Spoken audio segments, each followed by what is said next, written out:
चलिए भाई, last class में हम स्टीरियो केमिस्ट्री पर बातें करने वाले थे। हमने लिखा था कि जब ब्यूट-टू-इन की रिएक्शन Br2 के साथ करवाते हैं तो टोटल 3 प्रोडक्ट बनते हैं। क्लियर? वो 3 प्रोडक्ट कैसे बनेंगे जरा उस पर हम विचार विमर्श थोड़ा करते हैं। ये हमारे सामने है ब्यूट-टू-इन, वापस से सुनेंगे। ब्यूट-टू-इन की रिएक्शन जब आप करवाते हो किसके साथ? Br2 के साथ, in the presence of CCl4 non nucleophilic solvent. तो यहां पर कितने प्रोडक्ट्स बनते हैं? 3 प्रोडक्ट्स आप लोगों के सामने बनकर आते हैं। और वो 3 प्रोडक्ट्स ऐसे नहीं समझाए जाएंगे कि बनने वाले प्रोडक्ट के 3 स्टीरियो आइसोमर्स होते हैं, ये तो बहुत ही बेवकूफी वाली बात हो जाएगी। तो अगर आप रिएक्शन करवाओ तो आप जानते हैं कि यहां पर डबल बॉन्ड पर हेलोजन हेलोजन जुड़ेगा। एक बार हवा में सोचो, एक Br NCC की फॉर्मेशन करेगा, दूसरा Br NCC ओपन, इधर से करो उधर से करो कोई फर्क, बिकॉज एल्किन सिमेट्रिकल है इसके अंदर। तो जब जुड़ने वाले दोनों सेम होते हैं तो पाई बॉन्ड तोड़ दो, हेलोजन हेलोजन जोड़ दो, तो ये प्रोडक्ट आपके सामने बनेगा। पर इसी स्ट्रक्चरल फॉर्मूले वाले आपके सामने टोटल कितने बनकर आएंगे? 3। नो डाउट ये कायरलिटी सेंटर है, ये भी एक कायरलिटी सेंटर है। आइए इसको हम समझते हैं। ये जो आपका डबल बॉन्ड है ना, टेक्निकली इसके हिसाब से प्रोडक्ट बनते हैं। Br2 का जुड़ना क्या प्रोडक्ट बनाएगा, ये डिपेंड करता है आपके रिएक्टेंट की स्टीरियोकेमिस्ट्री पर। आपका रिएक्टेंट सिस कॉन्फ़िगरेशन में है या ट्रांस कॉन्फ़िगरेशन में है, उस हिसाब से प्रोडक्ट बनाकर देगा। तो यहां पर हम जानते हैं ये GI शो करेगा, तो GI शो करेगा तो ये सिस भी हो सकता है और ट्रांस भी हो सकता है। आइए सबसे पहले हम बात कर लेते हैं, अगर ये सिस कॉन्फ़िगरेशन में हुआ तो किस प्रकार से प्रोडक्ट बनेंगे। सभी के पेन डाउन होने चाहिए।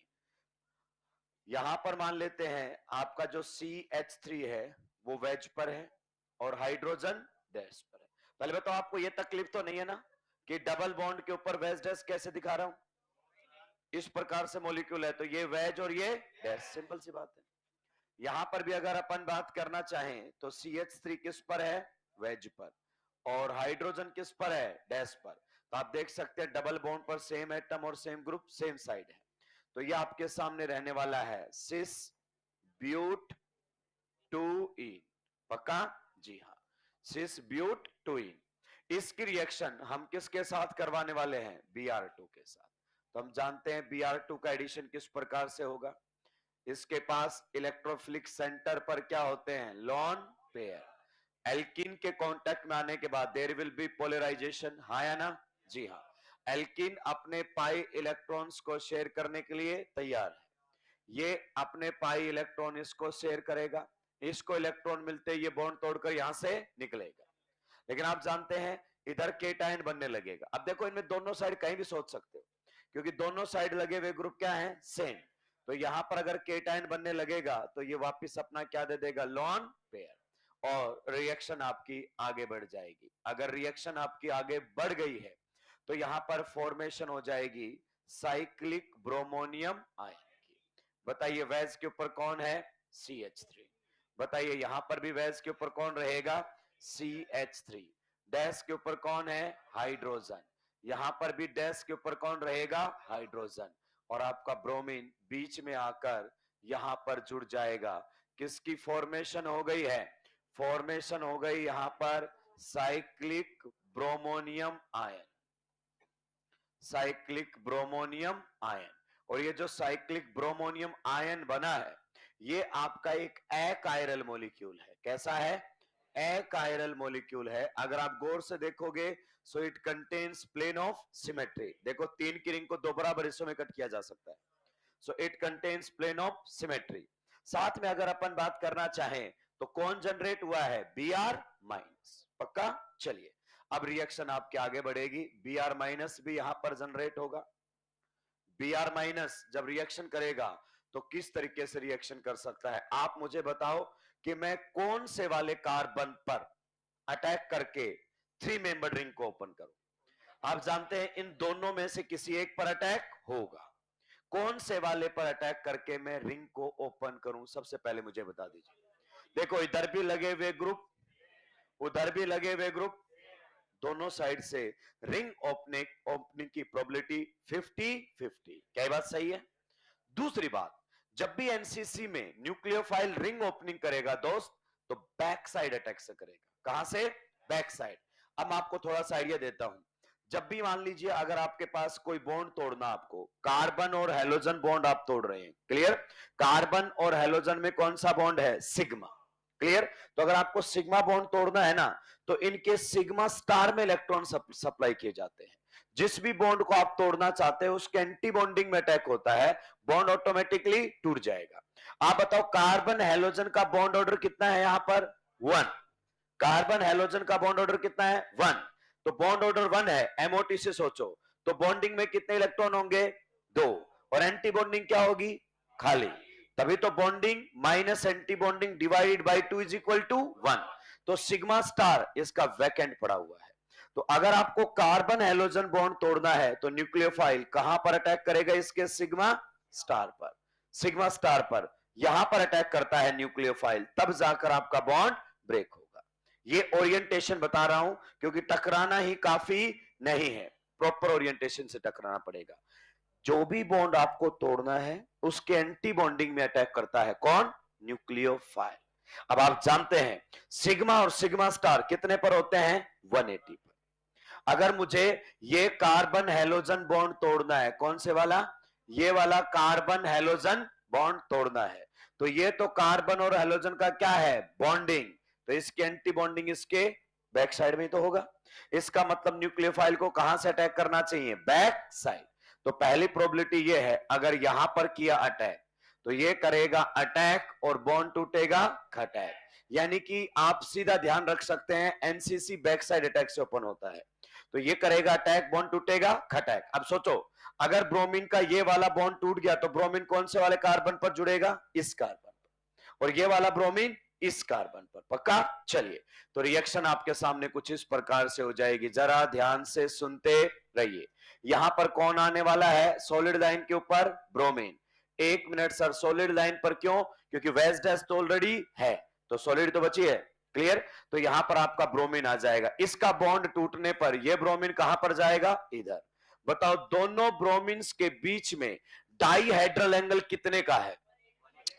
दोनों ब्रोमीन्स के बीच में डाईहेड्रल एंगल कितने का है? इसे एंटी एडिशन कहते हैं। इसे क्या कहते हैं? Anti addition. कि आपके जुड़ने वाले electrophilic part and nucleophilic part ऐसे जुड़े कि उनके बीच में डाईहेड्रल एंगल 180 का हो, एंटी एडिशन कहलाता है। यानी कि एक डबल बॉन्ड के इस फेस पर जुड़ा है तो दूसरा डबल बॉन्ड के उस फेस पर जाकर जुड़ा है, ऑपोजिट साइड जुड़ते हैं, एंटी एडिशन कहलाता है। अब बताइए यहां पर वेज के ऊपर कौन है? जल्दी से बता दीजिए। वेज के ऊपर कौन है? CH3, इस वाले कार्बन पर। डैश के ऊपर कौन है? हाइड्रोजन, एज इट इज रहने दो। इधर वाले पर बताओ वेज के ऊपर कौन है? CH3, एज इट इज रहने दो। डैश के ऊपर कौन है? हाइड्रोजन। ये पॉसिबिलिटी है प्रोडक्ट के बनने की? जी हाँ। 1 मिनट सर, अटैक यहां की बजाय यहां भी तो हो सकता है, दोनों साइड से बॉन्ड बनने की प्रोबेबिलिटी 50-50। बिल्कुल सही बात। अगर अपन बात करना चाहें, चलिए मैंने उसको थोड़ा सा अलग तरीके से दिखा दिया, वहां लिखना था पर मैंने उधर लिख दिया, ठीक है?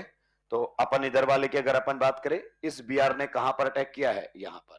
अगर ये वाला बीआर कहां अटैक करे? यहां पर। तो फिर कौन सा बॉन्ड टूटेगा?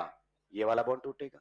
ये वाला बॉन्ड टूटेगा तो सोचो ब्रोमीन इधर जुड़ा रह जाएगा, ये ब्रोमीन इधर आएगा और ये ब्रोमीन इधर आएगा, बैक साइड से अटैक करेगा तो यहां जाकर जुड़ेगा। चलिए, इस पर अगर अपन बात करना चाहें, एक बार मुझे बताओ, अगर ये ब्रोमीन यहां पर अटैक करेगा तो ये बॉन्ड टूट जाएगा, तो ये ब्रोमीन आपका इधर आकर जुड़ जाएगा और ये वाला ब्रोमीन आपका इधर रहेगा। पहले बताओ इन दोनों में कोई दिक्कत, आपत्ति, परेशानी? बैक साइड से अटैक करेगा तो दोनों ब्रोमीन सेम साइड आ ही नहीं सकते। फिर से डाईहेड्रल एंगल कितने का है? डाईहेड्रल एंगल कितने का है? 180। इसे कहते हैं एंटी एडिशन। क्लियर? अब बताओ जो जैसा था, बताओ इस कार्बन के ऊपर, वेज के ऊपर कौन है? CH3, एज इट इज रहने दो। बताइए इस कार्बन के ऊपर, डैश के ऊपर कौन है? हाइड्रोजन, एज इट इज रहने दो। इस कार्बन पर, वेज पर कौन है? बताइए CH3, एज इट इज रहने दो। बताइए डैश के ऊपर कौन है? हाइड्रोजन। ये हमारे सामने पॉसिबिलिटी है दो प्रोडक्ट बनने की। जी हाँ। आइए अगर अपन देखें तो ये एक कायरलिटी सेंटर है, ये भी एक कायरलिटी, चेक कर लो, तीनों एटम और ग्रुप, सॉरी चारों एटम और ग्रुप अलग है। यहां पर भी चारों एटम्स और ग्रुप जो अटैच्ड है वो क्या है? अलग है।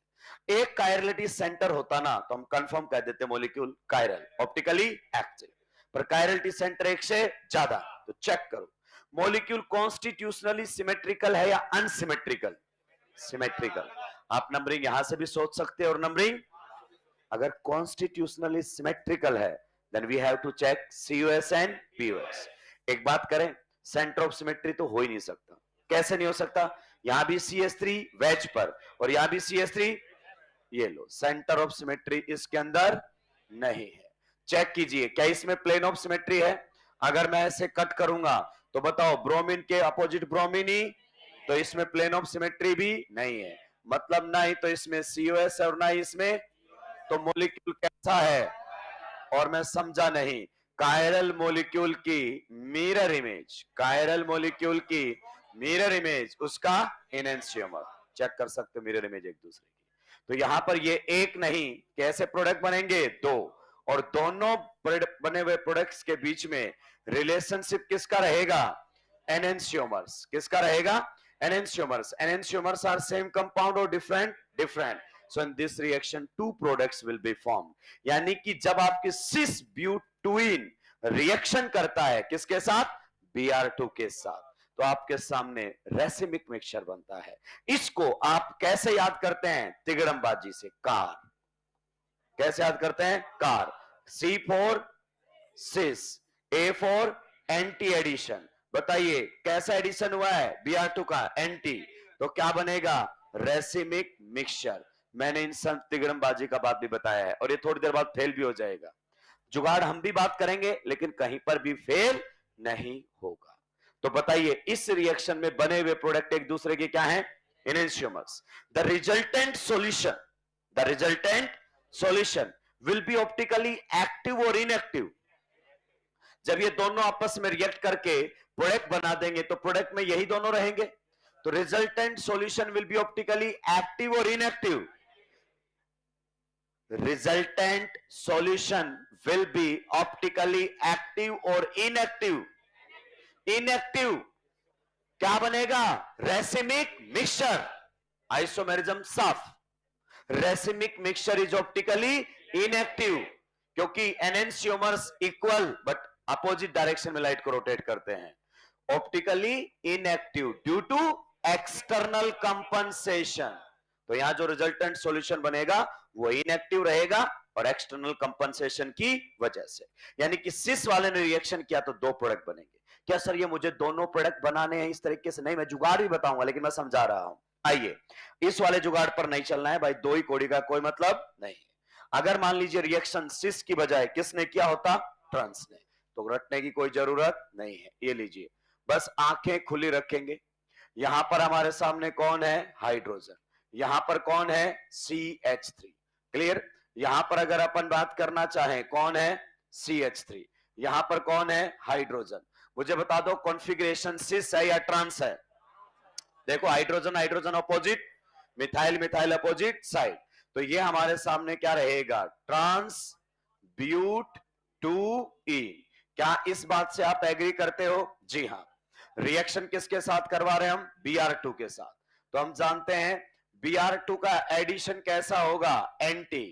ये कैसे पता चला सर आपको? लोन पेयर कंटेनिंग इलेक्ट्रोफाइल्स कैसा एडिशन करते हैं? एंटी। लास्ट क्लास में लिखवा चुका हूं। अगर ये रिएक्शन आगे बढ़ी दोस्तों तो बताइए किस प्रकार से ये एल्किन अपने पाई इलेक्ट्रॉन्स को शेयर करेगा किसके साथ? Br के साथ। इसको इलेक्ट्रॉन्स मिलते ही यहां से बॉन्ड तोड़कर जाएगा। अच्छा बताओ यहां पर पॉजिटिव डेवलप करना शुरू करूं कि यहां पर? दोनों साइड सेम ही तो बात है। तो ये हाथों हाथ अपना लोन पेयर वापस शेयर करेगा। आप जानते हैं फ्री कार्बोकेटाइन की फॉर्मेशन होने देगा क्या? बिल्कुल भी नहीं होने देगा। बताइए यहां पर वेज के ऊपर कौन जुड़ा हुआ है? हाइड्रोजन। एज इट इज रहने दीजिए। बताइए डैश के ऊपर कौन है? मिथाइल। एज इट इज रहने दीजिए। यहां पर बताइए वेज के ऊपर कौन जुड़ा हुआ है? CH3। बताइए डैश के ऊपर कौन है? हाइड्रोजन। एज इट इज रहने दीजिए। और यहां पर कौन जुड़ जाएगा आपका? Br। कैसा चार्ज आ जाएगा? पॉजिटिव। किसकी फॉर्मेशन हो गई है? साइक्लिक, अगर अपन बात करना चाहें ब्रोमोनियम आयन। क्या बन गया है? Cyclic bromonium ion. एनसीसी के तौर पर फॉर्मेशन हुई है। आप बताइए मुझे, ये साइक्लिक ब्रोमोनियम आयन, ये साइक्लिक ब्रोमोनियम आयन एक कायरल मॉलिक्यूल है या अकायरल मॉलिक्यूल है? ये कायरल मॉलिक्यूल है या अकायरल मॉलिक्यूल है? पहच भाई आंखें बंद करके मत जवाब दिया करो यार, कुछ भी बोलते रहते हो। अकायरल चिल्ला रहे हो, क्या दिख गया आपको इसके अंदर? क्या इसमें सेंटर ऑफ सिमेट्री है? अगर सेंटर ऑफ सिमेट्री चेक करने भी जा रहे हो तो प्रूव कर दिया, दिमाग से पैदल हो, क्योंकि ऑड मेमोरी रिंग है और ऑड मेमोरी रिंग में सेंटर ऑफ सिमेट्री होता ही, खत्म हो गई कहानी। तो इस मॉलिक्यूल के अंदर सेंटर ऑफ सिमेट्री नहीं है। प्लेन ऑफ सिमेट्री, अगर ऐसे कट करोगे तो आप जानते हैं इधर वेज पर कौन है और उधर कौन है? क्या एच को मिथाइल दिखाई देगा? ये मिरर इमेज बनेगी नहीं। तो ना ही तो मॉलिक्यूल में पीओएस है और ना ही मॉलिक्यूल में, रटोगे काम नहीं चलेगा। इस बार के जेईई मेंस के पेपर देख लो, हालांकि ऑथेंटिसिटी नहीं है पर जैसे भी निकल कर आ रहे हैं शानदार निकल कर आ रहे हैं।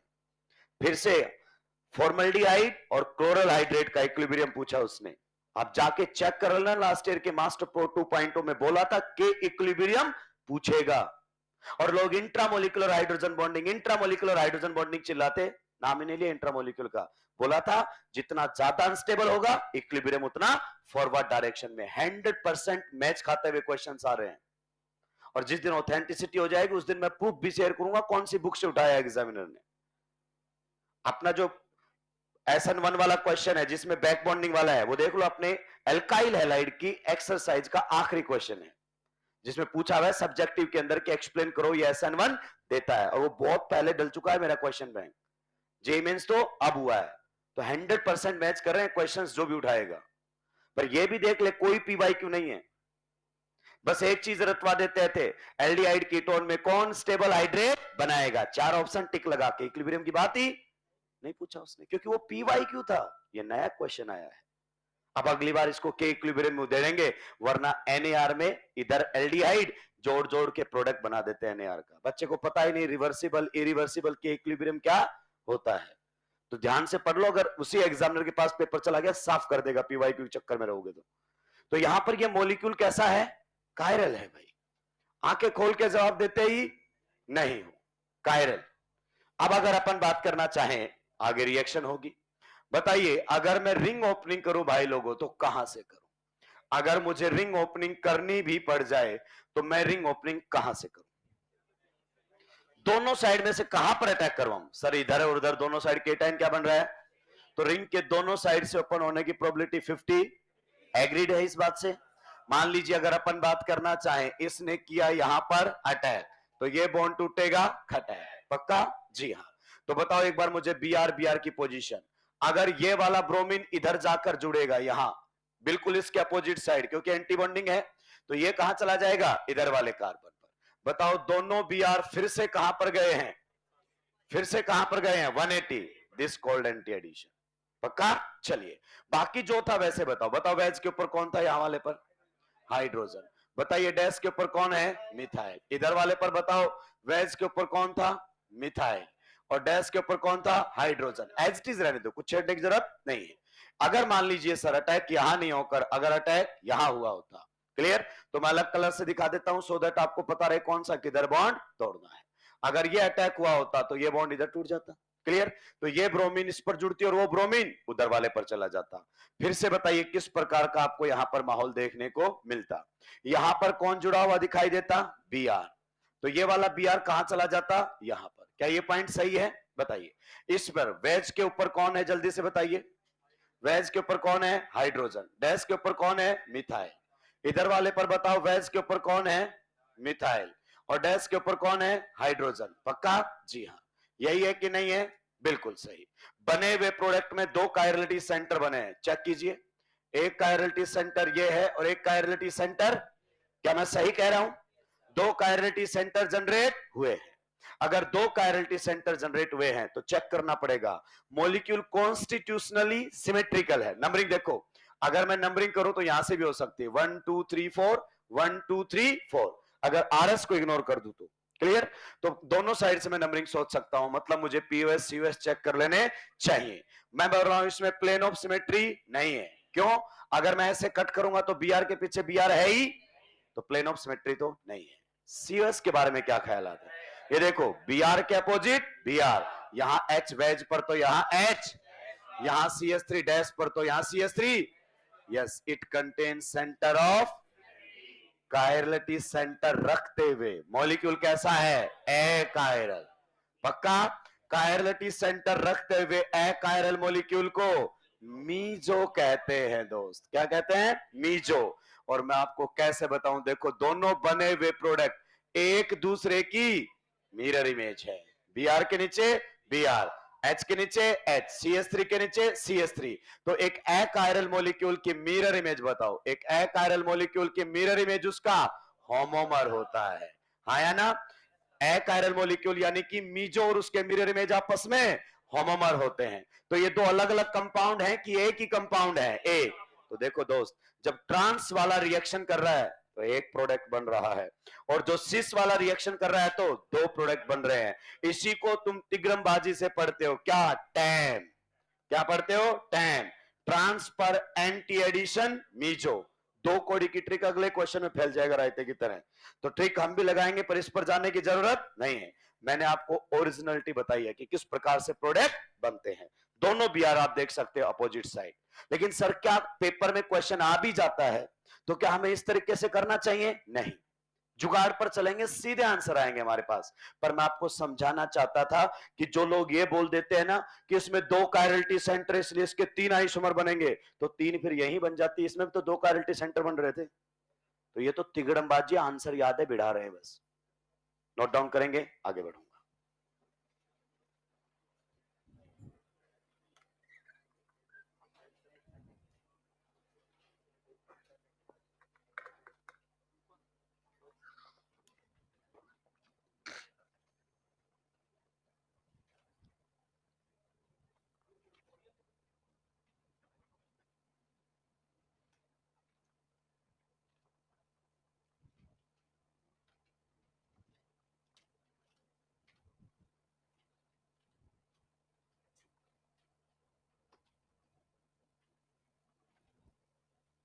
तो अगर जेई एडवांस के पीवाई को भी अच्छे से मॉडिफाई करके नीट में पूछा जाएगा तो ऐसे पूछ सकता है, when trans butane react with Br2 number of formed products. तो ट्रांस के केस में ए और सिस के केस में 2, पर ये पूरा मैकेनिज्म लिखने की जरूरत नहीं है। ये आपको समझाना था कि एंटी एडिशन टेक्निकली होता क्या है।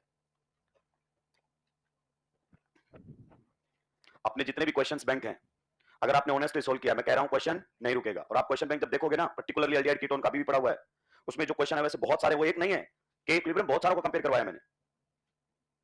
तो आपका किसी भी लेवल का क्वेश्चन आ जाए, आपको डरने की जरूरत, आपके मॉड्यूल ईएलपी में ऐसे क्वेश्चंस होंगे भी, किसी भी कोचिंग इंस्टीट्यूट के नहीं होंगे, सबने मॉडिफाई कर दिया है बाय नीट में, सबने ऑलमोस्ट। कारण यह है कि 90% जनता को सेटिस्फाई करना है। ऐसे क्वेश्चन होने चाहिए जो सबसे बने, सिंपल सा फंडा है, तो सारे अच्छे क्वेश्चन हटा दिए गए।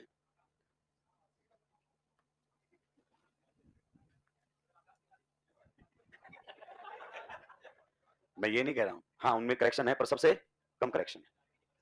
उसके अलावा भी बहुत सारे इंस्टीट्यूट्स हैं जो पहले बहुत अच्छा कंटेंट देता था, ब्रिलियंट ट्यूटोरियल्स करके आता था पहले। उसका उसका जो स्टडी मटेरियल था उन्होंने तैयार ही आईआईटी के प्रोफेसर से करवाया था, बहुत जबरदस्त स्टडी मटेरियल था उनका। पर जो ज्यादा अच्छे कंटेंट के साथ आते हैं वो जल्दी ही सुलझ जाते हैं, क्योंकि उनका कस्टमर सेगमेंट लेस देन 10% होता है, क्योंकि 10% पढ़ने वाली जनता है, 90% तो अलग ही खेल में खेल रहे हैं। फिर वो 90% उन 10% से पूछते हैं सिलेक्शन होने के बाद, किस कहां से पढ़े, किससे पढ़े। फिर 1.5 महीने बाद बोलते हैं, अरे किसका नाम ले दिया, ये तो पढ़ा रहा है, ये तो पढ़ा रहा है। फिर वापस लौट जाते हैं कि पढ़ना नहीं है मुझे, और कोई तरीका बताओ सेलेक्ट होने का।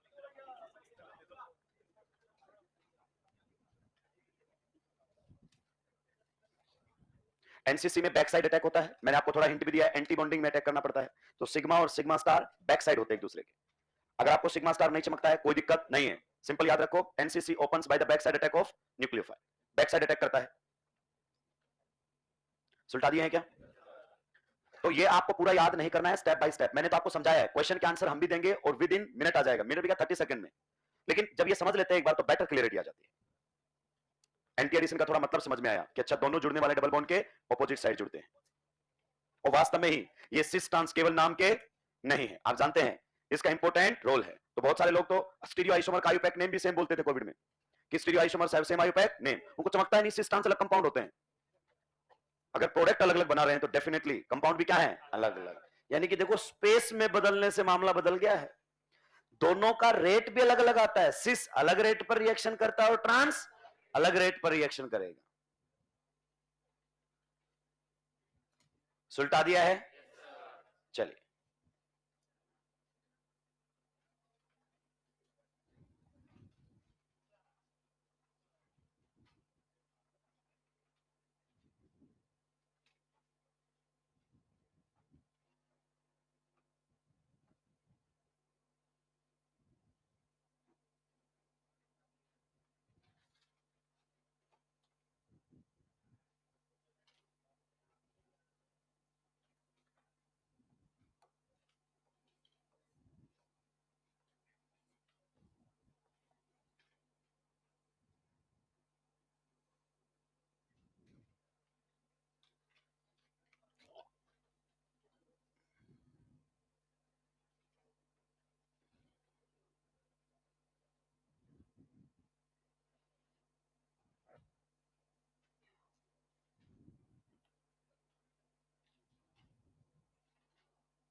सुलटा दिया है।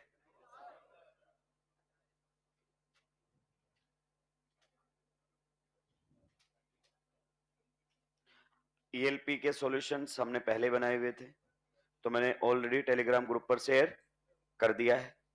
आप कभी भी सॉल्व कर सकते हैं, पूरा टॉपिक खत्म होने के बाद भी कर सकते हैं।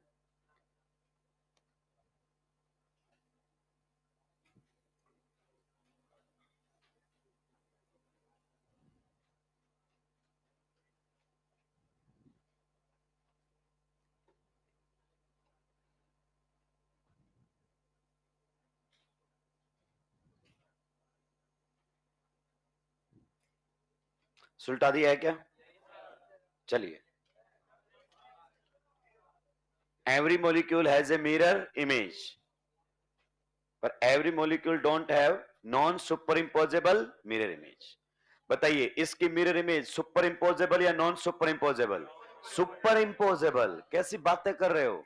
कायरल मॉलिक्यूल की मिरर इमेज सुपर इंपोजेबल होता है भाई, स्टीरियो साथ के साथ घूमेगा। इसमें भी जब ये दोनों रिएक्शन करेंगे तो resultant solution will be optically inactive, पर किसकी वजह से? Internal compensation. मीजो इनएक्टिव है क्योंकि दोनों कायरल्टी सेंटर अपोजिट डायरेक्शन में लाइट को घुमाएंगे। क्लियर? तो मीजो भी इनएक्टिव होता है, रेसिमिक मिक्सचर भी इनएक्टिव होता है। रेसिमिक मिक्सचर इनएक्टिव होता है एक्सटर्नल कंपनसेशन, और मीजो इनएक्टिव होता है इंटरनल कंपनसेशन। देखो सारी चीजें रिकॉल होती हुई चल रही हैं। मैंने बोला था स्टीरियो केमिस्ट्री भी चलती रहेगी साथ की साथ, ऑर्गेनिक केमिस्ट्री कनेक्टेड है पूरी की पूरी। अब हम आगे बढ़ सकते हैं, आइए जुगाड़ पर चलेंगे। अब ये थोड़ी देर बाद किसी भी काम का नहीं। देखिए जुगाड़ जो मैं आपको बताने वाला हूं उसके वर्ड्स पर आप नहीं जाएंगे, ठीक है? बस हमें अपने आंसर तक जाना है। जैसे अगर अपन बात करना चाहें सुलटे पर सुलटा, या फिर अगर अपन बात करना चाहें उल्टे पर उल्टा, तो रिजल्ट आपको एक जैसा ही मिलेगा। और रिजल्ट कैसा मिलेगा? सुलटा। क्लियर? क्या सुलटा क्या उल्टा, अभी अपन बात करेंगे। या कभी ऐसा हो जाए, अगर अपन बात कर रहे हैं सुलटे पर उल्टा, क्लियर? या फिर अगर अपन बात करना चाहें उल्टे पर सुलटा, क्लियर? तो रिजल्ट आपको कैसा मिलेगा? उल्टा। रुकेंगे थोड़ा सा और समझेंगे ये जबरदस्त जुगाड़ है, कोई ड्रॉबैक नहीं है दोस्त। आपके कार और टाइम के ड्रॉबैक्स हैं, पर इसके कोई ड्रॉबैक नहीं है, जबरदस्त जुगाड़ है ये। और ये बहुत, जिसको स्टीरियो की समझ है वही इसको अप्लाई कर सकता है। देखिए, जब दोनों एक जैसे हैं, जब दोनों, तो रिजल्ट सुल्टा, ऐसे ध्यान रखें। दोनों एक जैसे हैं तो रिजल्ट, और जब दोनों अलग अलग हैं तो रिजल्ट। लेकिन सर क्या सुल्टा क्या उल्टा, ये तो अभी कुछ क्लियर ही नहीं है। देखिए, इससे हम फिशर प्रोजेक्शन में खटक से आंसर दे देंगे। किसमें? फिशर प्रोजेक्शन में खटक से आंसर दे देंगे, हमें रटने की जरूरत ही नहीं है। ठीक है, इस जुगाड़ को भी आप लिख लेंगे। एक बार मैं इधर आता हूं, पीछे वाले क्वेश्चन को दोबारा सोल्व करता हूं।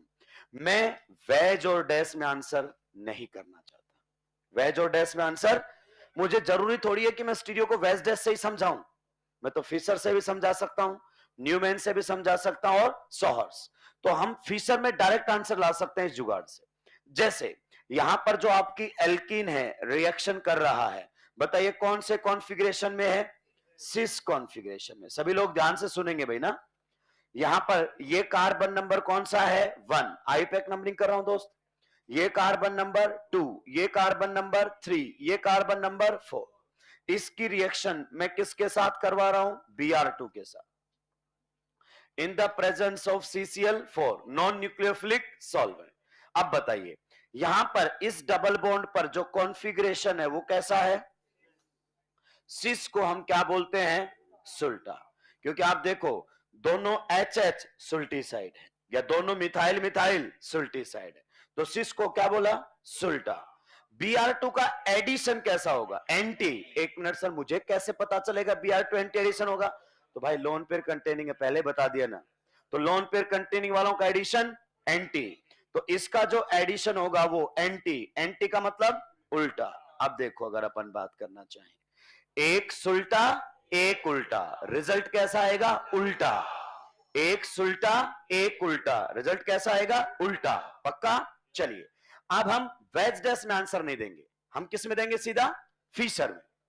क्लियर? तो ये जो आपकी कार्बन चेन है, इस पर ध्यान दीजिए। ये जो आपकी कार्बन चेन है, इसको फिशर में हम स्ट्रेट लाइन से ड्रॉ कर लेंगे, ऐसे। क्लियर? ये जो आपकी कार्बन चेन है, इसको हमने स्ट्रेट लाइन से ड्रॉ कर लिया, ऐसे। आप बताओ, जो Br2 जुड़ेगा तो कौन कौन से कार्बन पर जुड़ेगा? 2 और 3। वैसे भी जुड़ने वाले दोनों सेम है, पाई बॉन्ड तोड़ दो, Br ये देखो 2 3 पर ही तो जुड़े हुए हैं। क्लियर? तो अगर अपन बात करें, ये हमारे सामने रहेगा CH3, that is carbon number 1। ये रहा। ये रहेगा हमारे सामने CH3, that is carbon number 4। अब बताओ Br कहां कहां जुड़ेगा?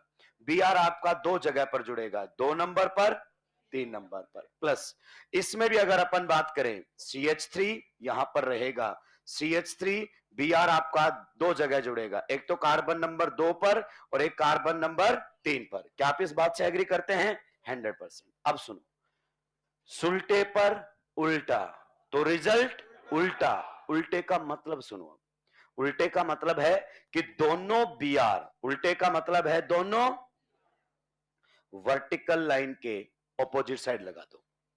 सुल्टे पर उल्टा मतलब रिजल्ट, तो दोनों Br वर्टिकल लाइन के अपोजिट साइड होनी चाहिए। अब एक पॉसिबिलिटी है कि 2 नंबर पर Br कहां पर चला जाए?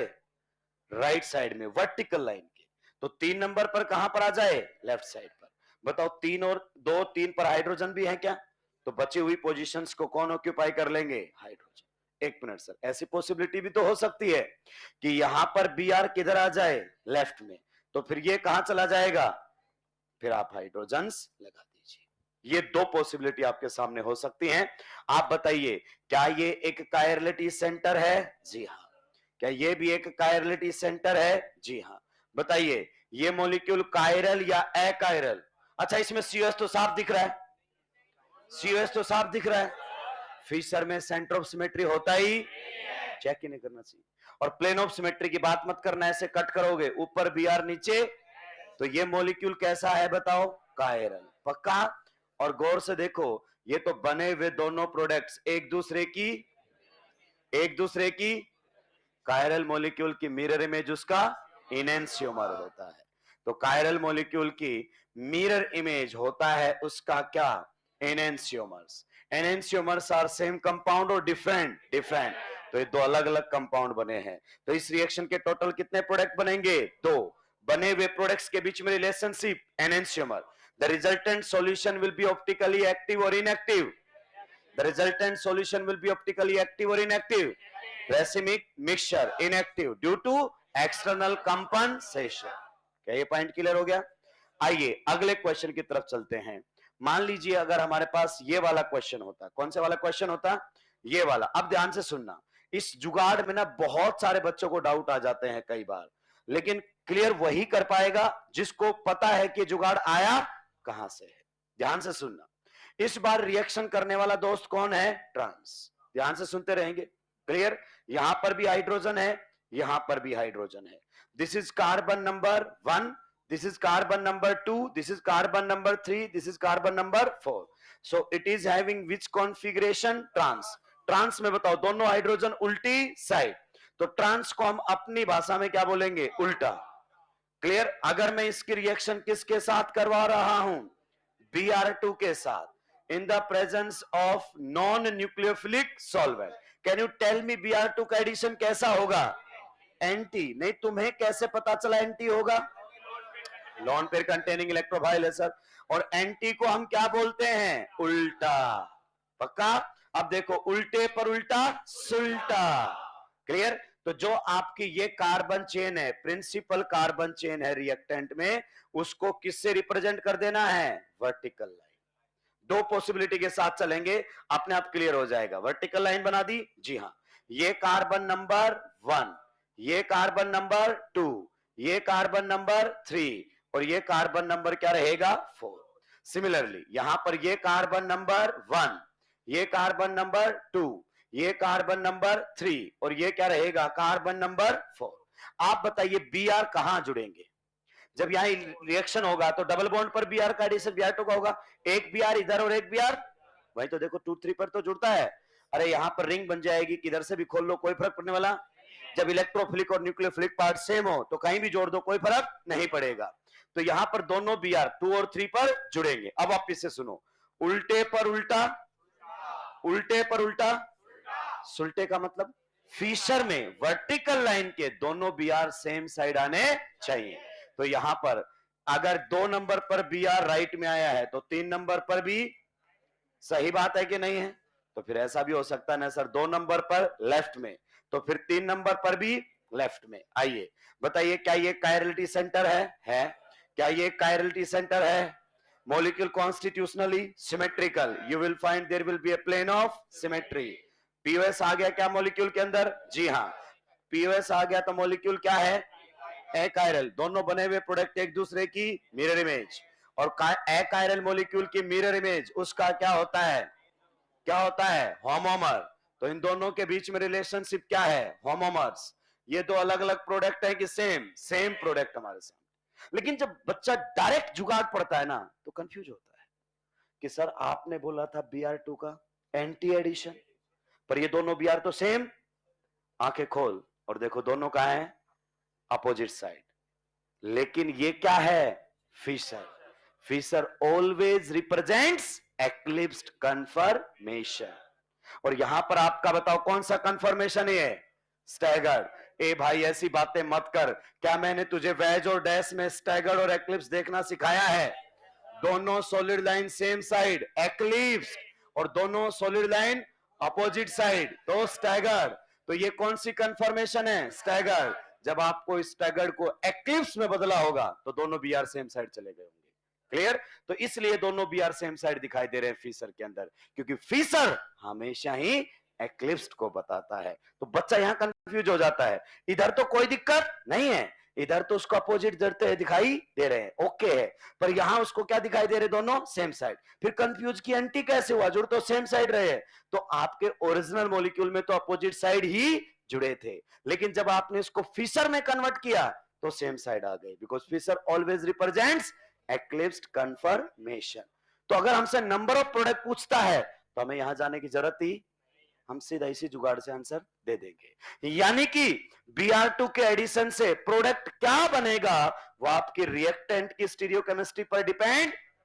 अब आया स्टीरियो का रोल। जो पहले तुम कह रहे थे ना Br सेम साइड लगा दिया, ये कैसा एंटी एडिशन हुआ, तो हाँ स्टीरियो का रोल ही, जब तक रिएक्टेंट की स्टीरियोकेमिस्ट्री नहीं बताएगा तब तक मैं स्टीरियो की बात ही नहीं कर सकता। नोट डाउन करेंगे, आगे बढ़ूंगा।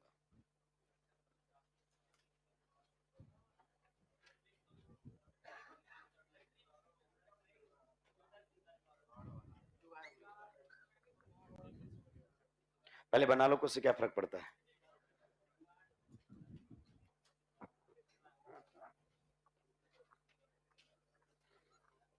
अगर स्टीरियो करना ही है तो कार टाइम के चक्कर में ना पड़े, क्योंकि कार टाइम का लिमिटेशन है। तभी वैलिड होगा जब आपकी एल्कीन सिमेट्रिकल होगी और जुड़ने वाला मॉलिक्यूल भी सिमेट्रिकल होगा। दोनों में से किसी में भी गड़बड़ हुई तो ट्रिक फेल हो जाएगी।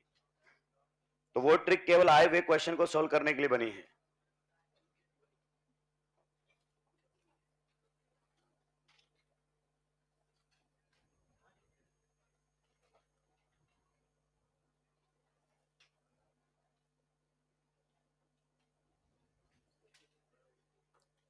तीन प्रोडक्ट इसलिए बने क्योंकि रिएक्टेंट की स्टीरियोकेमिस्ट्री उसने मुझे बताई नहीं कि ब्यूट टू इन सिस में है या ट्रांस में। तो मैंने सिस में मानकर भी प्रोडक्ट बनाया, ट्रांस में मानकर भी प्रोडक्ट बनाया। सिस से कितने बने? दो। ट्रांस से कितना बना? एक। टोटल कितने बन गए? तीन। अगर मुझे सिस ही देता तो मैं बोलता कितने प्रोडक्ट बनेंगे? दो। ट्रांस ही देता तो मैं कितना बोलता? एक। लेकिन मुझे मेंशन नहीं करके दिया। जब भी स्टीरियो नहीं बताएगा मैं दोनों मानूंगा, सिस भी और ट्रांस भी।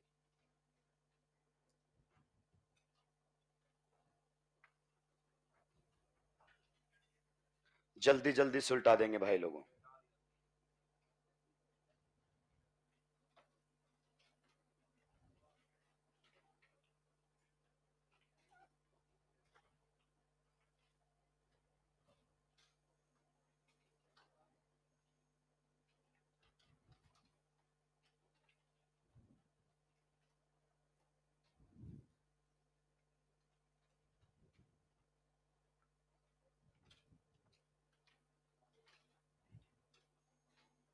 सुलटा दिया है स्टीरियो के बेसिस पर, इसलिए इस रिएक्शन को स्टीरियो स्पेसिफिक कहा गया है। रिएक्टेंट का फेस देखकर प्रोडक्ट बनाता है ये, कि रिएक्टेंट सिस में है तो बोलता अलग, ट्रांस में है तो अलग। इससे बहुत क्लियर होता है कि वास्तव में ही अगर केवल मॉलिक्यूल स्पेस में अलग है तो भी अलग मॉलिक्यूल्स ही होते हैं। स्पेस में अलग होने से बहुत सारी चीजें बदल जाती हैं।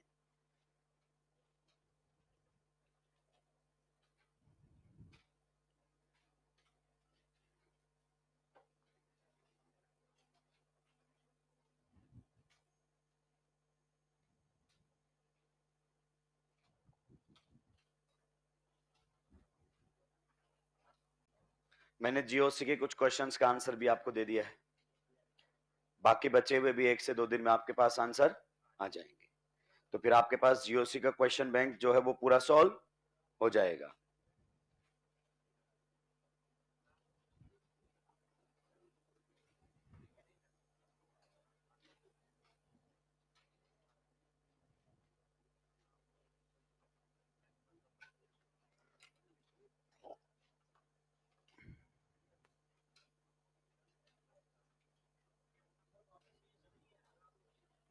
कहां पर?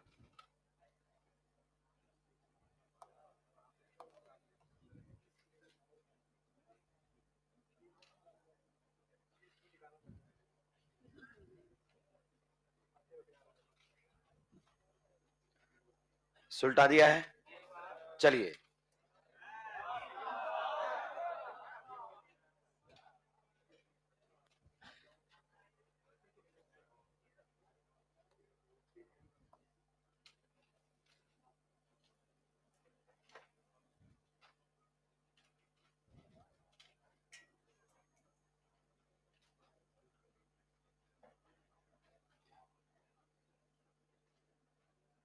इसमें बताइए कितने प्रोडक्ट्स बनेंगे और बने हुए प्रोडक्ट्स के बीच में रिलेशन क्या होगा। कितने प्रोडक्ट्स बनेंगे और बने हुए प्रोडक्ट्स के बीच में रिलेशन क्या होगा।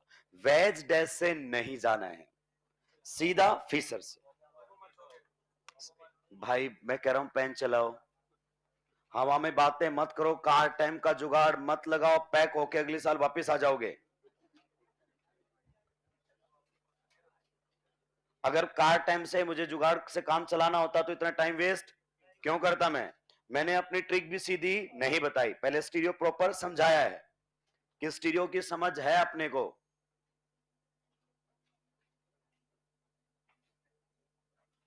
ये कार्बन नंबर 1, ये कार्बन नंबर 2, ये 3, ये 4, ये 5। आप बताओ आपके रिएक्टेंट की कॉन्फ़िगरेशन सिस है या ट्रांस है? ट्रांस। ट्रांस का मतलब उल्टा, पक्का? जी हाँ। तो ये हमारे सामने है उल्टा। Br2 का कैसा एडिशन होता है? एंटी। तुमको कैसे पता? लोन पेयर कंटेनिंग इलेक्ट्रोफाइल है सर, एंटी एडिशन करेगा। एंटी का मतलब उल्टा। तो बताइए उल्टे पर उल्टा सुल्टा। मुझे तो एक बात बता दो, Br कौन कौन से कार्बन पर जुड़ेंगे? 2 और 3 पर। डबल बॉन्ड तोड़ दे, Br जोड़ दे, क्योंकि रिंग कहीं से भी ओपन हो जाएगी तो भी फर्क पड़ने वाला, जुड़ने वाले दोनों सेम ही है। क्लियर? चलिए, तो अगर अपन बात करना चाहें, ये हमारे सामने है जो कार्बन चेन है ना, उसको यहां पर जाने दो वर्टिकल लाइन में पूरी एज इट इज। ये कार्बन नंबर 1, क्लियर? ये कार्बन नंबर 2, ये कार्बन नंबर 3, और ये रहेगा आपका carbon number 4 and 5। This is 4, this is 5। हमेशा इन दो प्रोबेबिलिटी के साथ चलो, अगर सेम बनने होंगे तो अपने आप बन जाएंगे, परेशान होने की जरूरत नहीं है। क्लियर? तो ये हमारे सामने रहेगा कार्बन नंबर 1, ये रहेगा 2, ये रहेगा 3, ये रहेगा 4, ये रहेगा 5। आइए बताइए मुझे एक बार, उल्टे पर उल्टा सुल्टा, इसका मतलब तुम क्या समझते हो? ये फिशर में सीधा आंसर देगा, यानी कि जुड़ने वाले फिशर में वर्टिकल लाइन के सेम साइड आने। अब वर्टिकल के सेम साइड कितनी है? 2, या तो वर्टिकल के राइट में या वर्टिकल के लेफ्ट में। तो पहले हम कहां लगा देते हैं दोनों Br को? राइट में। एक पॉसिबिलिटी ये है, और दोनों कहां पर आ सकते हैं? लेफ्ट में। एक पॉसिबिलिटी ये है कि नहीं है? बताइए मॉलिक्यूल में कितने कायरलिटी सेंटर? बोल कितने chirality centre? 2 chirality centre. Molecule constitutionally symmetrical और अनसिमेट्रिकल। अनसिमेट्रिकल मॉलिक्यूल में सिमेट्री एलिमेंट्स होते ही कायरल मिलेगा। तो ये मॉलिक्यूल कैसा है? कायरल। पक्का? और बताओ कायरल मॉलिक्यूल की मिरर इमेज, कायरल मॉलिक्यूल की mirror image enantiomer. Enantiomers are same compound और डिफरेंट? अरे enantiomers are same compound or different?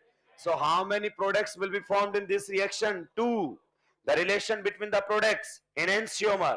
The resultant solution will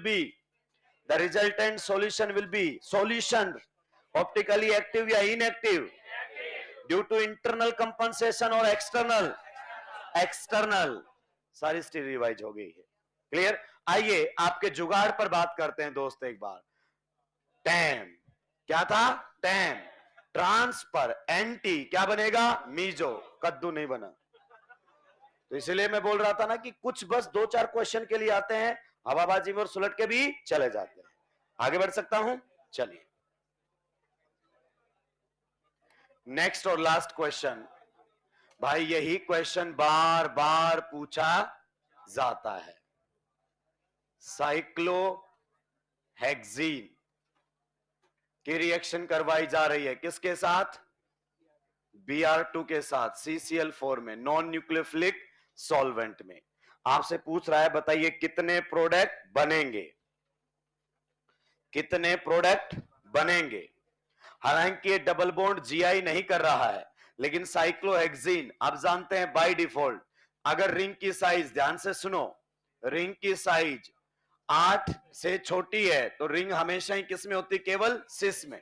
trans possible ही, तो यहां पर केवल सिस बनेगा। अब हालांकि मुझे इसको सिस बोलना नहीं चाहिए क्योंकि जीआई शो ये एक ही कॉन्फ़िगरेशन में आता है, एंडोसाइक्लिक पाई बॉन्ड याद है ना, पर अगर देखा जाए सोल्व करने के लिए आप इसको सिस बोल सकते हो। अब देखो मतलब सुल्टा, सुल्टे पर, तो बताओ कैसा एडिशन होगा?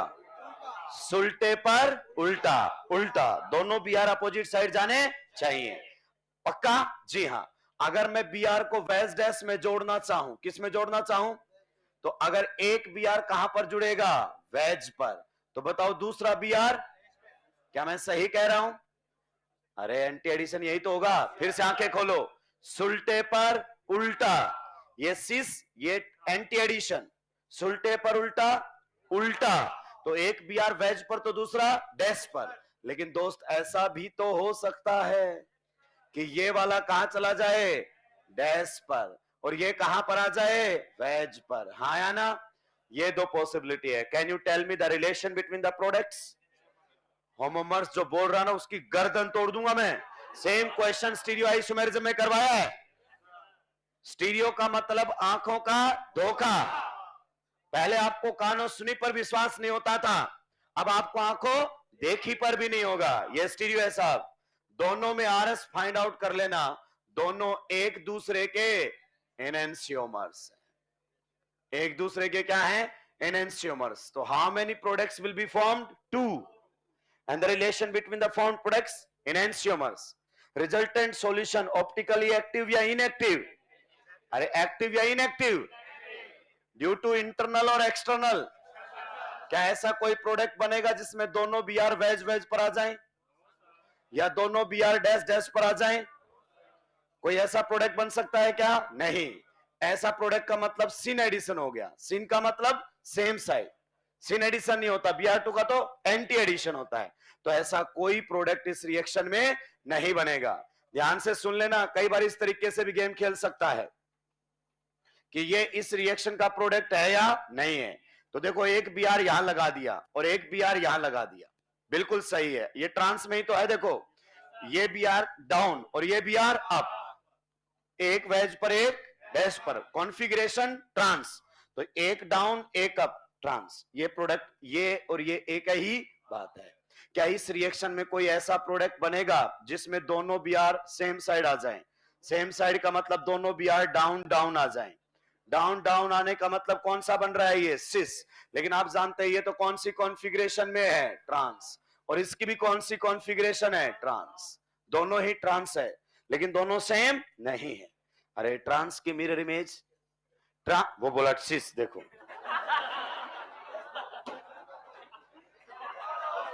ट्रांस की मिरर इमेज, ट्रांस की मिरर इमेज ट्रांस होती है। तो एनेंशियोमर एक दूसरे की मिरर इमेज ही तो होते हैं। तो दोनों ट्रांस बनेंगे, सिस बनेगा ही नहीं। जबरदस्त क्वेश्चन बनता है, यही पूछा जाता है, मैं बता रहा हूं। नीट में आया तो इसी के पूछे जाने की पॉसिबिलिटी सबसे ज्यादा। मैंने 6 की रिंग की है, वो ज्यादा ज्यादा 5 की कर लेगा, इससे ज्यादा नहीं पूछेगा। जल्दी से जल्दी सुलटाएंगे। इसी रिएक्शन का एक प्रैक्टिकल एप्लीकेशन भी है जिसे हम कह देते हैं test of unsaturation.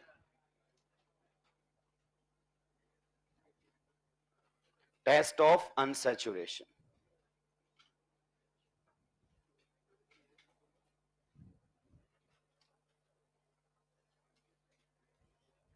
Test of unsaturation उसी रिएक्शन में कंटिन्यू करेंगे।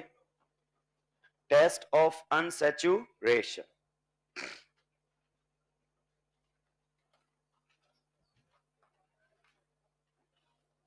लिख दीजिए इसमें।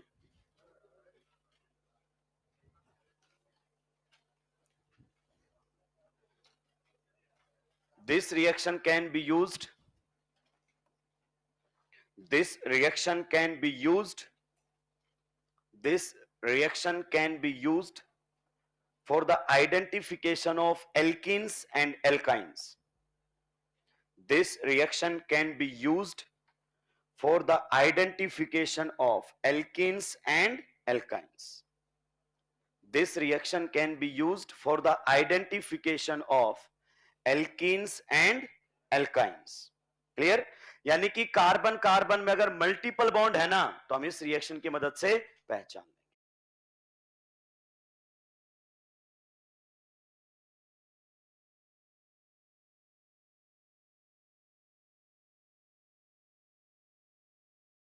Of alkenes and alkynes. Clear? यानी कि कार्बन कार्बन में अगर मल्टीपल बॉन्ड है ना, तो हम इस रिएक्शन की मदद से पहचान लेंगे। देखिए किसी भी केमिकल रिएक्शन को हम टेस्ट के तौर पर कब इस्तेमाल में लेते हैं, कब हम उसे टेस्ट बनाते हैं, जब उसमें ऑब्जर्वेशन आए। अगर किसी भी केमिकल रिएक्शन में ऑब्जर्वेशन आ रही है, that chemical reaction can be used as a test. अब समझिए ऑब्जर्वेशन का मतलब क्या होता है। पहला पॉइंट, कलर का आना ऑब्जर्वेशन है, कलर का डिसअपियर होना भी ऑब्जर्वेशन, आंखों से देख सकते हैं। कलर का चेंज होना भी ऑब्जर्वेशन है। पीपीटी का बन जाना भी ऑब्जर्वेशन है। पीपीटी का डिसॉल्व हो जाना भी ऑब्जर्वेशन है। गैस का रिलीज होना भी ऑब्जर्वेशन। तो इस टाइप की किसी भी रिएक्शन में कोई कहानी हो रही होगी जिसमें कलर चेंज हो रहा होगा, कलर आ रहा होगा, कलर डिसअपियर हो रहा होगा, पीपीटी बन रहे होंगे, पीपीटी डिसॉल्व हो रहे होंगे, या फिर गैस रिलीज हो रही होगी, तो हम इन सब चीजों को सेंस कर सकते हैं। तो उस केमिकल रिएक्शन को एज ए टेस्ट हम इस्तेमाल में ले सकते हैं। और इस केमिकल रिएक्शन के अंदर आपको कुछ इसी प्रकार का देखने को मिलेगा। मेरी बात को आप ध्यान से सुनेंगे। ये हमारे सामने कौन है, एल्कीन। ठीक है, अगर मैं एल्कीन की रिएक्शन किसके साथ करवाता हूं, Br2 के साथ, तो दोस्तों ये जो एल्कीन आती है, पहले मुझे लिखने देंगे, ये जो एल्कीन हमारे सामने होता है ये कलरलेस होता है। फिजिकल प्रॉपर्टी पढ़ोगे तो आपको पता चलेगा। एल्कीन्स कलरलेस होती हैं, इनका कोई colour, just like water, transparent होते हैं, कलरलेस। अगर Br2 का अगर अपन बात करना चाहें तो Br2 का रेड ब्राउन कलर होता है। क्लियर, कई बार हम रेडिश ब्राउन भी बोल देते हैं। रेड ब्राउन कलर मतलब इसका अपना कलर है। रिएक्शन करेगा किसके साथ, एल्कीन के साथ। मोस्ट इंपोर्टेंट पॉइंट है कि रिएक्शन रूम टेम्परेचर पर होगी, रूम टेम्परेचर पर इन डार्क, रूम टेम्परेचर पर इन डार्क। रिएक्शन होने के बाद आप जानते हैं इस रिएक्शन को रेडिकल जनरेशन की जरूरत ही, एक साइड इधर जुड़ जाएगा Br और एक साइड इधर जुड़ जाएगा Br, और ये बन जाएगा हमारे सामने vicinal die bromide, vicinal die bromide, जो कि कैसा होता है, अगेन कलरलेस। अगेन क्या होता है, कलरलेस। यानी कि अगर आपने Br2 को एल्कीन में ऐड करोगे तो उसका कलर इमीडिएटली डिसअपियर हो जाएगा। मैंने टेलीग्राम पर फोटो भी शेयर कर रखी है। क्लियर, मतलब अगर Br2 का कलर डिसअपियर हुआ है, इसका मतलब यह है एडिशन होना नहीं, ये बेवकूफी है तुम्हारी, एडिशन हो गया है, Br2 कंज्यूम हो रहा है। क्या हो रहा है, कंज्यूम। कैसे भी हो सकता है, और आप जानते हैं कंज्यूम हो जाएगा इलेक्ट्रोफिलिक एडिशन से। तो अगर हम Br2 कंज्यूम हो रहा है ना, तो हम एटलीस्ट ये कह सकते हैं कि इसमें कार्बन कार्बन डबल बॉन्ड हो सकता है। क्या ये पॉइंट क्लियर हुआ? तो एल्किन्स की आइडेंटिफिकेशन हो सकती है। सिमिलरली आपकी एल्काइंस भी रिएक्शन करती है, सेम इलेक्ट्रोफिलिक एडिशन रिएक्शन करेंगी। एल्काइंस की भी अगर अपन बात करना चाहें तो ये भी कैसे होते हैं, कलरलेस। अगर मैंने इसकी रिएक्शन किसके साथ करवाई है, Br2 के साथ, तो ये भी आपका कैसा कलर का होता है, रेड ब्राउन। कैसा होता है, रेड ब्राउन। इनफैक्ट ये भी सेम कंडीशन पर रिएक्शन करता है। और जो प्रोडक्ट बनेगा इसमें बताओ कितने पाई बॉन्ड हैं, दो। तो ये पहले पाई बॉन्ड पर एडिशन, और फिर ये दूसरे पाई बॉन्ड पर एडिशन, और यहां पर भी जो प्रोडक्ट बनेगा वो कैसा बनेगा, कलरलेस। यानी कि अगर कलर डिसअपियर हो रहा है तो आपका रिएक्शन करने वाला एल्कीन भी हो सकता है और आपका रिएक्शन करने वाला एल्काइन भी हो सकता है, क्योंकि दोस्त अंडर दिस कंडीशन एल्केन तो रिएक्शन नहीं करता Br2 के साथ। अगर मैंने यहां पर रिएक्शन करवाई है, कहां पर, रूम टेम्परेचर पर। दोस्तों नॉर्मली लोग ये बात लिखते ही, क्योंकि मालूम ही नहीं है, जिस दिन पूछेगा उस दिन धरेगा ढंग से। रूम टेम्परेचर इन डार्क, बताइए क्या एल्केन इस रिएक्शन को कर पाएगा? भाई साहब एल्केन का H जब तक रिप्लेस नहीं होगा जब तक रेडिकल जनरेट, और ये रेडिकल जनरेशन की कंडीशन ही नहीं है, नो रिएक्शन। तो एल्केन्स इस कंडीशन पर क्या Br2 के कलर को डिसअपियर करवा पाएंगे? नहीं।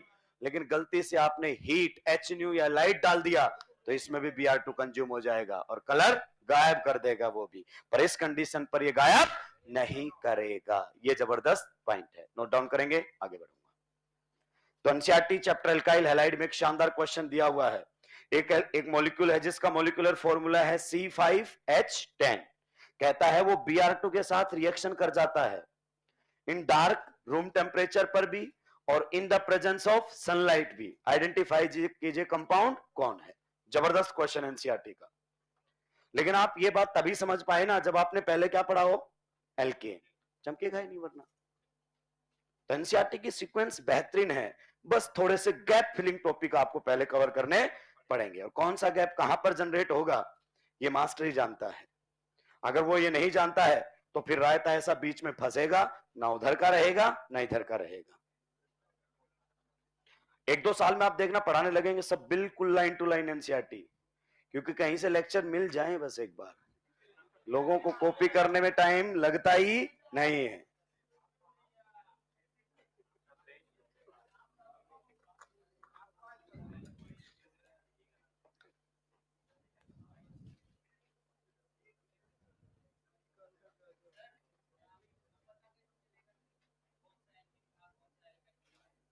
एल्किन एल्काइन में डिस्टिंग्विश नहीं कर सकते। Alkenes and alkynes can be distinguished from alkane. Alkane से डिस्टिंग्विश कर सकते, इन दोनों में डिस्टिंग्विश नहीं कर सकते आप। दोनों में ही डबल बॉन्ड है, दोनों में ही अनसैचुरेशन है, तो लिखा भी हुआ है टेस्ट ऑफ अनसैचुरेशन।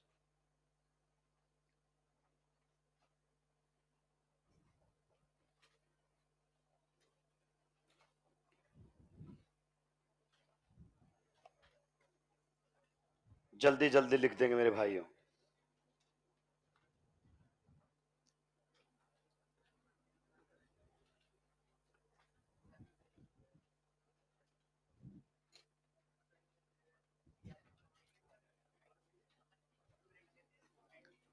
तो भी एडिशन नहीं होगा, एंटी जुड़ेगा, एक बार अपोजिट साइड होगा। एल्काइन अलग से आएगा चैप्टर, ये तो यहां बता दिया। एल्काइन अपन अलग से पढ़ेंगे भाई, एनसीईआरटी की सीक्वेंस में आगे बढ़ेंगे। लिख दीजिए line, rapid decolourisation of Br2, rapid decolourisation of Br2, rapid decolourisation of Br2, rapid decolorization of Br2 is a positive test, is a positive test, is a positive test for alkenes and alkynes, is a positive test for alkenes and alkynes। कि आप फिर कह सकते हो वो alkene या alkyne में से कोई हो सकता है। is a positive test for alkenes and alkynes। Question लिखिए, which of the following will decolorize, which of the following will decolorize, which of the following will decolorize red brown color of Br2, red brown color of Br2, कई बार इसको reddish brown भी बोल देते हैं ना, red brown colour of Br2 at room temperature and in dark, at room temperature and in dark, at room temperature and in dark। ये देखिए question बिल्कुल ऑथेंटिक लैंग्वेज के साथ आ रहा है, क्योंकि नॉर्मली इसको करवाया जाता है which of the following will give test of unsaturation. Technically उसमें काफी खामियां हैं। पहले क्वेश्चन की तरफ बढ़ रहे हैं, बताइए क्या इसमें वो एबिलिटी है जो Br2 के रेडिश ब्राउन कलर को डिसअपियर कर दे। नेक्स्ट में अगर अपन बात करना चाहें, क्या इसमें वो एबिलिटी है जो रेडिश ब्राउन कलर को डिसअपियर कर दे।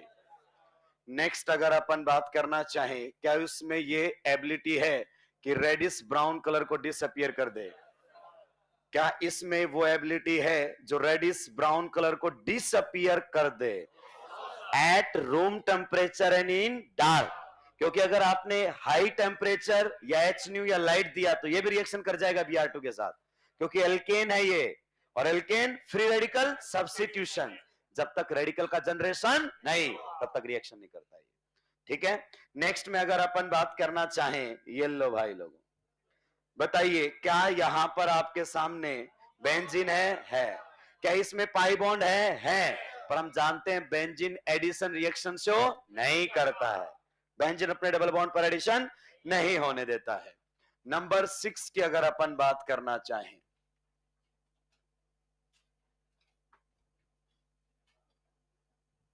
ये देखो नंबर 7 की अगर अपन बात करना चाहें तो ये हमारे सामने, चलिए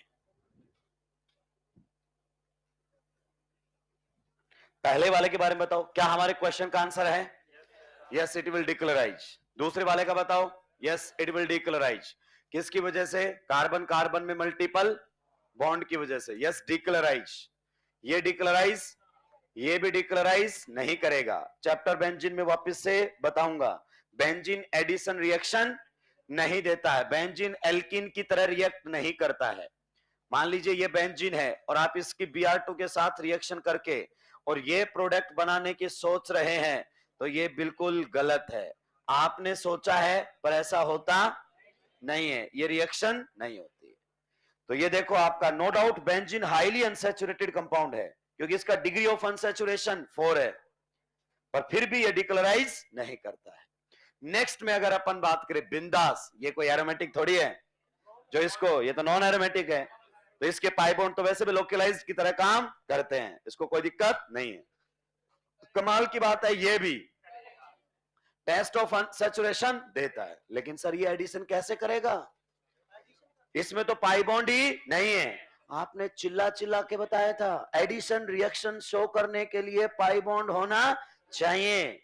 मैंने आपको यह भी बताया था कि साइक्लोप्रोपेन के सिग्मा पाई से भी वीक हैं, इसीलिए इसके सामने जब केटाइन आता है तो यह बढ़िया तरीके से स्टेबलाइज करता है क्योंकि रिंग में है भयंकर एंगल स्टेन, इसीलिए तो 3 मेंबर्ड रिंग दोस्त यहां पर देख बार बार रिएक्शन कर रहा है। क्लियर? एंगल स्टेन की वजह से। तो आपका जो साइक्लोप्रोपेन है ना मेरे भाई, ये Br2 के साथ रिएक्शन कर जाता है और Br2 के साथ रिएक्शन कर गया तो फिर Br क्या कर जाएगा? कंज्यूम और डिक्लोराइज हो जाएगा। इनफैक्ट ये आपके HBr के साथ भी रिएक्शन कर जाता है और यहां पर एडिशन हो जाता है। ये प्रोडक्ट आप लोगों के सामने बन जाते हैं। तो एकमात्र अल्केन है, क्या बोला मैंने? एकमात्र अल्केन है जो एडिशन रिएक्शन देता है, दैट इज साइक्लोप्रोपेन, और इसके हाईली रिएक्टिव होने का कारण है इसमें एंगल स्टेन। ये पाई बॉन्ड चाहता है कि टूट जाए कैसे भी करके, इनफैक्ट इसका तो हाइड्रोजिनेशन भी हो जाता है। अगर आप इसकी reaction H2 in the presence of Ni करवाओगे तो जैसे एल्कीन का हाइड्रोजिनेशन होता है, इसका भी हो जाता है। एक हाइड्रोजन इधर जुड़ जाएगा और एक हाइड्रोजन इधर जुड़ जाएगा। क्लियर? तो ये बिल्कुल एल्कीन की तरह काम करने लग जाता है क्योंकि इसके बॉन्ड्स में भर भर के पी कैरेक्टर है, जीओसी में बता रखा है। क्लियर? चलिए, तो ये हमारे सामने था addition of halogens. Next chemical reaction की तरफ बढ़ेंगे, काफी लंबी खिंच गई है ये chemical reaction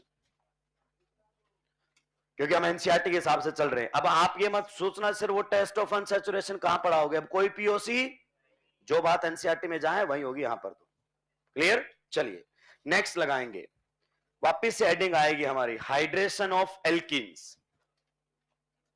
hydration of alkenes कौन से नंबर की है? 5 नंबर की रिएक्शन है।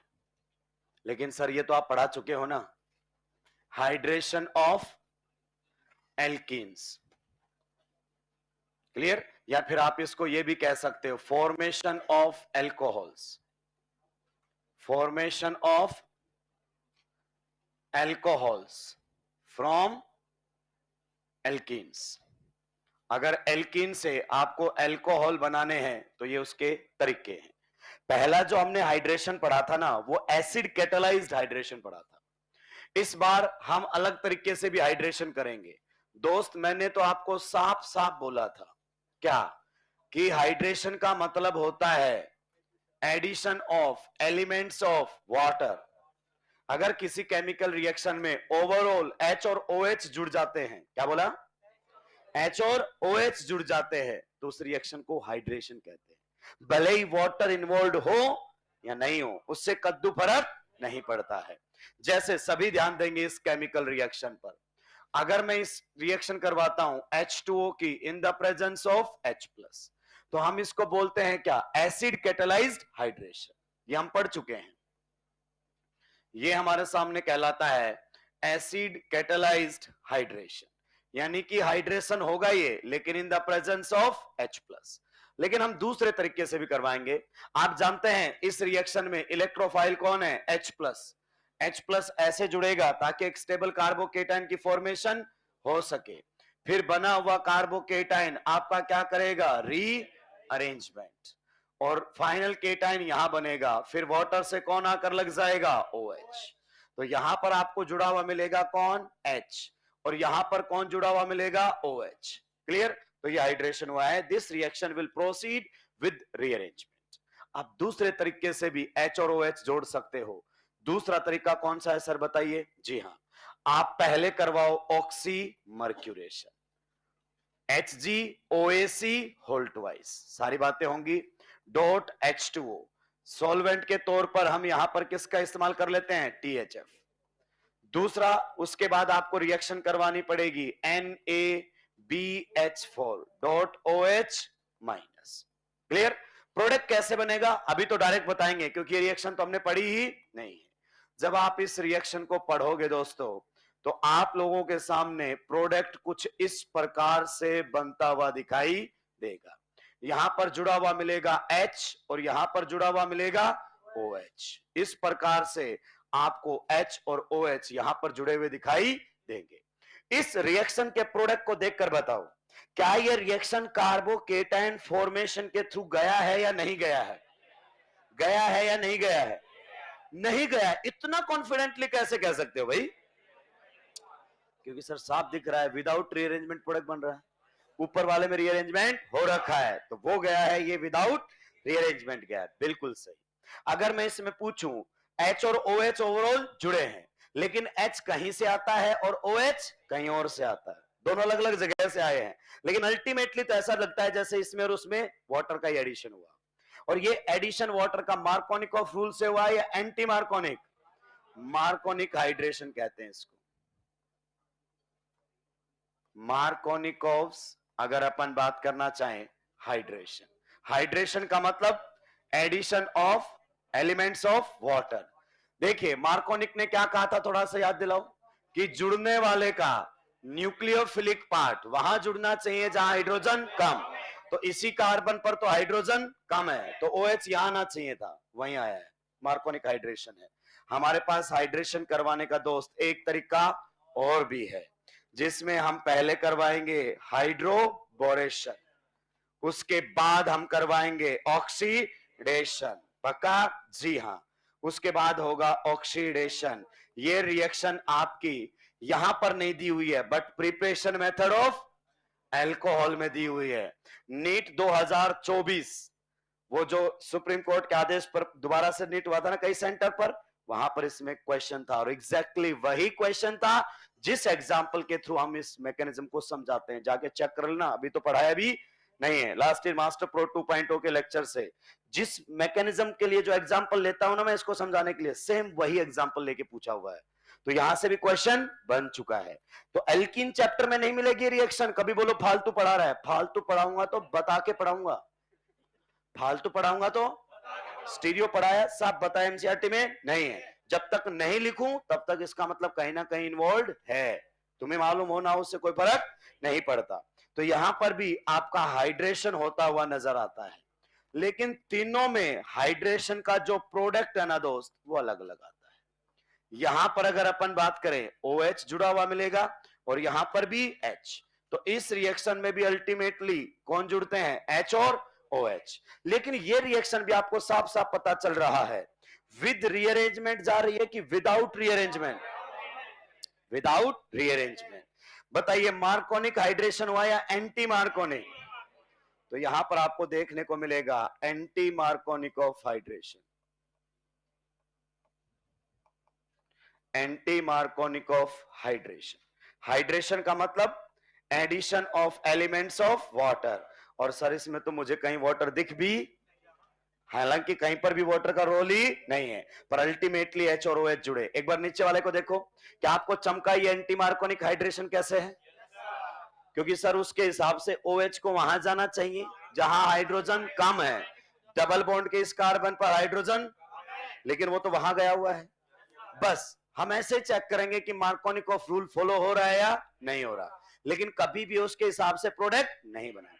प्रोडक्ट बनने के बाद चेक कर लेंगे कि मार्कोनिकॉफ रूल से बना है या नहीं बना है। क्लियर? इस रिएक्शन में से पहली रिएक्शन हम ऑलरेडी डिस्कस कर चुके हैं। ये दो इनडायरेक्ट मेथड ऑफ हाइड्रेशन है जिसमें डायरेक्ट वाटर नहीं जुड़ता है, दोनों ही विदाउट रीअरेंजमेंट रिएक्शन होती हैं जिनको हम फर्दर डिस्कस करेंगे। This is given in chapter alcohol. Preparation method में एनसीईआरटी ने बढ़िया तरीके से आधा पेज खराब किया इसके ऊपर, लेकिन हम एक ही जगह पढ़ेंगे। एल्किन की केमिकल रिएक्शन है, अल्कोहल का प्रिपरेशन मेथड है। ठीक है, आज के लिए इतना ही, बाकी बात करेंगे नेक्स्ट क्लास में। आप सभी का बहुत बहुत धन्यवाद। बढ़िया तरीके से रिवाइज करते रहें, एक एक पॉइंट को बढ़िया तरीके से पढ़ें, क्वेश्चन कहीं से भी बन सकता है।